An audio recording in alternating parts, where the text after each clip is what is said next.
Parce que quand on lit la Bible, comme je l'ai dit la semaine dernière, toutes les fois où on a vu Jésus se mouvoir, où on l'a vu se déplacer, où on l'a vu libérer les gens, où on l'a vu guérir, où on l'a vu être impressionné, c'était devant la foi des gens. Fais tous tes efforts pour cultiver cette foi de Dieu en toi et avec toi, dans cette circonstance que tu traverses et même dans toutes les autres circonstances. Et il te promet que alors, peu importe ton âge, peu importe les circonstances de ton célibat, peu importe le nombre d'enfants que tu as, il te promet que alors tout deviendra possible. Bonjour à tous, bienvenue sur Vie TV. Aujourd'hui, on continue sur la série concernant le mariage, comment sortir du célibat. Les fois d'avant, on a vu que pour favoriser son mariage, c'est important de donner la première place à Dieu dans sa vie parce que ce Dieu qui va nous bénir a une exigence qui est primordiale pour lui, qui est qu'on s'attache à lui. La deuxième chose à faire est de développer sa relation avec le Saint-Esprit. Parce que le Saint-Esprit est celui qui peut te révéler ce qui bloque. Le Saint-Esprit est celui qui peut faire tomber cette forteresse. Le Saint-Esprit est un esprit de libération. Donc aujourd'hui, on va voir l'important d'être conscient de Dieu en nous. Parce que 1 Corinthiens 3,16 nous dit que nous sommes le temple du Saint-Esprit.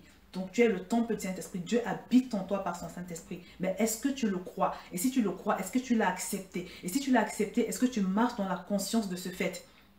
C'est très important. Jésus dit également qu'il est avec nous tous les jours jusqu'à la fin du monde. Aujourd'hui, on va voir le rapport qu'il y a entre le fait d'avoir cette conscience de Dieu en toi et avec toi dans cette situation que tu traverses et l'accélération de ta délivrance. Le fait de marcher dans la conscience de Dieu en toi, c'est-à-dire dans la foi que Dieu est avec toi dans ce que tu traverses, va te permettre de tenir ferme.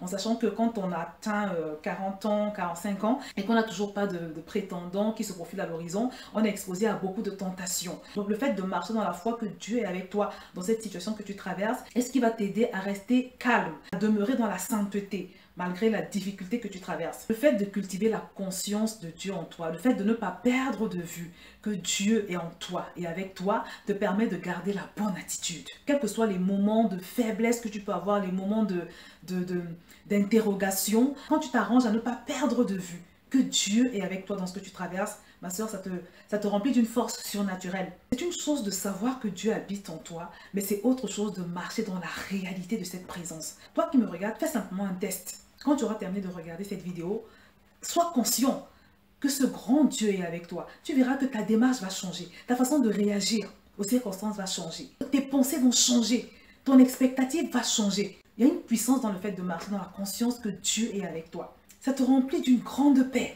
Ça te permet de conserver ta joie, de garder ta persévérance dans l'attente. Donc quand les gens se moquent de toi, quand ils te voient prier, quand ils te voient prendre autorité, ils se moquent de toi et ils te disent que voilà, tu en es arrivé à combattre les démons de célibat alors que les démons de célibat n'existent pas. Le fait de conserver la conscience que Dieu est avec toi dans cette période que tu traverses te permet de garder ton sang-froid vis-à-vis des moqueries des autres, de garder la bonne attitude. Quand les personnes de ton entourage commencent à te faire des commentaires du genre voilà, regarde, tu as bientôt 40 ans ou bien tu as plus de 40 ans, tu ferais mieux d'essayer de faire au moins un enfant à défaut de te marier. Parce que c'est la ménopause, c'est pour bientôt. Arrête de faire ta sainte nitouche et sois un peu plus raisonnable, sois un peu plus réaliste. Quand les gens vont commencer à te faire ce genre de remarques blessantes, le fait d'être conscient que Dieu est avec toi va te permettre de te dire à toi-même, je sais qu'il ne m'abandonnera pas. Je ne céderai pas aux remarques des autres. Je ne céderai pas à la tentation. Quand certaines personnes vont chercher à comprendre pourquoi tu tiens absolument à rester dans la chasteté, pourquoi tu ne fais pas au moins un enfant, quand certaines personnes vont te demander des explications, quand elles vont chercher à comprendre pourquoi tu veux absolument te marier avec un frère en Christ et pas avec toute autre personne qu'on pourrait te présenter dans le monde, tu vas pouvoir te justifier, tu vas pouvoir rester calme et te défendre, selon ce que la parole de Dieu nous recommande dans 1 Pierre au chapitre 3. Et on va le lire. D'ailleurs, quand vous souffrirez pour la justice, vous seriez heureux. N'ayez d'aucune crainte et ne soyez pas troublés. Mais sanctifiez dans vos cœurs Christ le Seigneur, étant toujours prêt à vous défendre avec douceur et respect devant quiconque vous demande raison de l'espérance qui est en vous, et ayant une bonne conscience, afin que là même où ils vous calomnient comme si vous étiez des malfaiteurs, ceux qui décrivent votre bonne conduite en Christ soient couverts de confusion. Car il vaut mieux souffrir si telle est la volonté de Dieu en faisant le bien qu'en faisant le mal. 1 Pierre chapitre 3 verset 14. Le verset 15 nous dit, je vais le relire, « Sanctifiez dans vos cœurs Christ le Seigneur, étant toujours prêt à vous défendre avec douceur et respect devant quiconque vous demande raison de l'espérance qui est en vous. » Le verset 15 te demande de sanctifier Christ dans ton cœur. Quelles que soient les circonstances, quelles que soient les tentations, quelles que soient les remarques, quelles que soient les paroles des autres autour de toi, elle te dit de sanctifier Christ dans ton cœur. Et d'être toujours prêt à te défendre avec douceur et respect. Ça veut dire quoi? Tu dois pouvoir rester droite.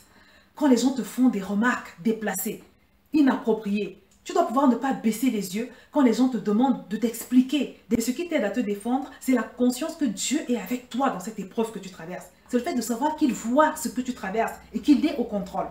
C'est ce qui te permet de rester droite. C'est ce qui te permet de tenir ferme et de rester digne devant toutes ces personnes qui te demandent des explications. Ce qu'il y a d'extraordinaire également quand on marche dans la foi de Dieu avec soi, c'est que simplement Dieu honore cette foi. Parce que comme je l'ai dit dans une vidéo la semaine passée, c'est notre foi qui manifeste les promesses de Dieu. C'est notre foi qui pousse Dieu à se mouvoir. Notre foi est ce qui impressionne le plus Dieu. Ce ne sont pas nos pleurs, ce ne sont même pas forcément nos prières multiples. Mais ta confiance en Dieu, ta conscience de sa présence avec toi, dans ce moment que tu traverses, est ce qui va le pousser à se déplacer.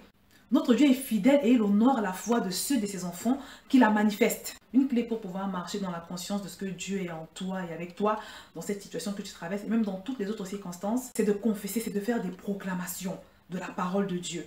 De tous les versets de la parole de Dieu qui te rappellent que Dieu est en toi et avec toi. Tu les proclames, tu les confesses autant que faire se peut. Et tu verras que ça va te renforcer dans cette foi. Et comme je l'ai dit, Dieu va honorer ta foi. Il honore la foi de ses enfants.